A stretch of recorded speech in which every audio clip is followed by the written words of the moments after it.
नमस्कार दोस्तों, स्वागत है आपका और आपके साथ मैं हूं आशिमा त्यागी। दोस्तों, कुछ साल पहले सोशल मीडिया पर एक वीडियो आग की तरह फैला था। एक युवा, आंखों में चमक, आवाज में जुनून और हर वाक्य में एक ही नाम, नरेंद्र मोदी। उस क्लिप में वो लड़का लगभग चुनौती देते हुए कह रहा था, अमेरिका क्या कहता था, क्या हो तुम। उस दौर में उसके शब्द सिर्फ एक नेता की तारीफ नहीं थे, बल्कि एक राजनीतिक आस्था की घोषणा थे। वो वीडियो सिर्फ वायरल कंटेंट नहीं था, बल्कि 2014 के बाद उभरी उस राजनीतिक मनोविज्ञान का प्रतीक भी था, जहां व्यक्तित्व नीति से बड़ा हो गया और सवाल पूछना वफादारी पर शक माना जाने लगा। तो दोस्तों, उस समय देश का जो नैरेटिव था वो तेजी से बदल रहा था। आर्थिक विकास, वैश्विक मंच पर भारत की छवि, surgical strike, make in India, digital India, ये सब मिलकर एक करिश्माई नेतृत्व की कहानी जो है वो गढ़ रहे थे। समर्थकों के लिए मोदी सिर्फ प्रधानमंत्री नहीं, एक प्रोजेक्ट थे, राष्ट्र पुनर्निर्माण का प्रोजेक्ट। सही सुन रहे हैं आप। और इसी माहौल में ऐसे युवाओं की एक पूरी पीढ़ी सामने आई जो राजनीति को तर्क से ज्यादा भावना के स्तर पर जी रही थी। सोशल मीडिया एल्गोरिदम ने भी इस भावनात्मक समर्थन को बढ़ावा दिया। जो जितना मुखर वो उतना वायरल।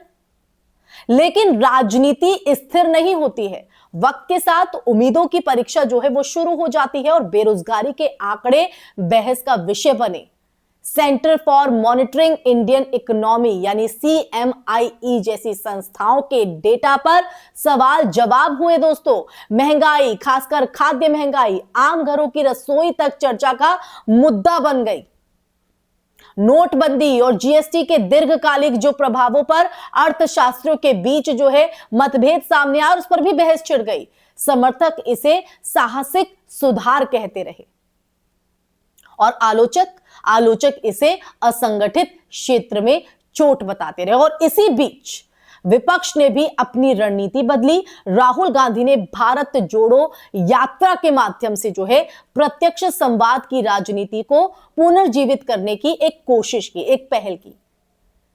दोस्तों, ये सिर्फ एक पदयात्रा नहीं थी, बल्कि नैरेटिव की लड़ाई थी।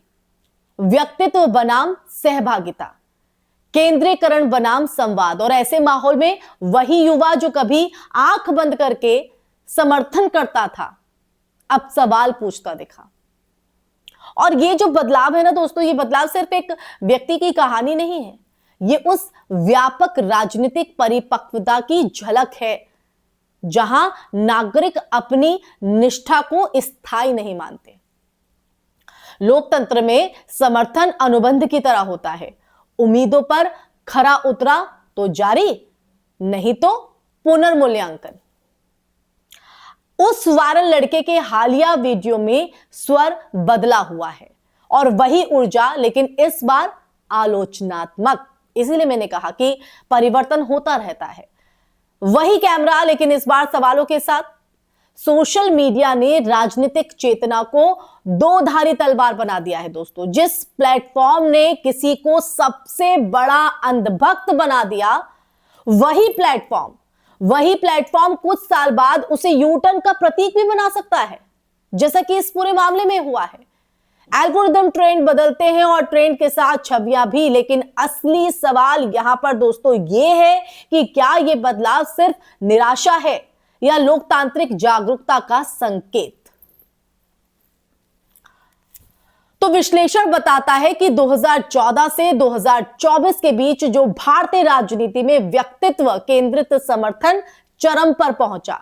चुनावी अभियानों में चेहरा प्रमुख रहा। विपक्ष भी उसी मॉडल को अपनाने को कहीं ना कहीं मजबूर हुआ भी दोस्तों। विपक्ष भी मजबूर हुआ। लेकिन जब शासन के परिणाम रोजमर्रा की जिंदगी को प्रभावित करते हैं, नौकरी, शिक्षा, सामाजिक सद्भाव, तब भावनात्मक समर्थन का जो स्थान है वो व्यवहारिक मूल्यांकन लेने लगता है। और यही वो पॉइंट है जहां समर्थक और नागरिक की भूमिका अलग अलग हो जाती है। अब इस पूरे घटनाक्रम में एक और पहलू जो है वो महत्वपूर्ण है, ध्रुवीकरण।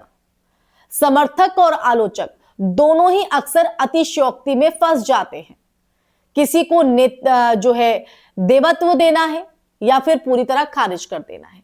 दोनों लोकतांत्रिक विमर्श को सीमित करते हैं दोस्तों, और उस युवक का बदलता रुख हमें यह याद दिलाता है कि लोकतंत्र में विचार स्थिर नहीं, गतिशील होते हैं।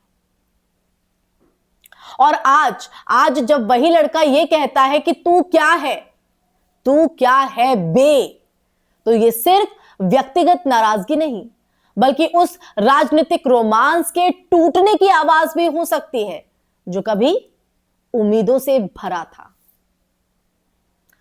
परिपक्व लोकतंत्र में यह सामान्य प्रक्रिया है दोस्तों। नेता आते हैं, जाते हैं, नीतियां बनती हैं, बदलती हैं, पर नागरिक की चेतना ही स्थायी तत्व है।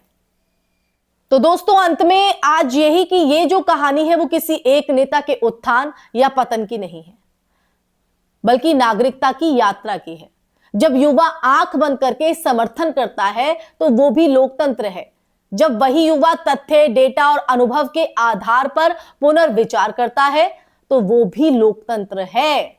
इसे नकारा नहीं जा सकता है। तो असली शक्ति किसी पद में नहीं, बल्कि उस मतदाता में है जो समय समय पर अपने फैसले की समीक्षा कर सके। और शायद यही लोकतांत्रिक परिपक्वता का सबसे स्पष्ट संकेत भी है। तो आस्था से सवाल तक की यात्रा। इन्हीं पंक्तियों के साथ मैं इस चर्चा में यही विराम लगाना चाहूंगी दोस्तों। ये चर्चा आपको कैसी लगी? आप मेरी बात से कितना इत्तेफाक रखते हैं? ये सच जानकर आपके मन में क्या विचार हैं? कमेंट सेक्शन में कमेंट करके जरूर बताइएगा। इस वीडियो को ज्यादा से ज्यादा शेयर कीजिएगा। फिर हाजिर होंगी ऐसा ही सच का संवाद लेकर। तब तक के लिए अपना ख्याल रखिए। जय हिंद, जय भारत, नमस्कार।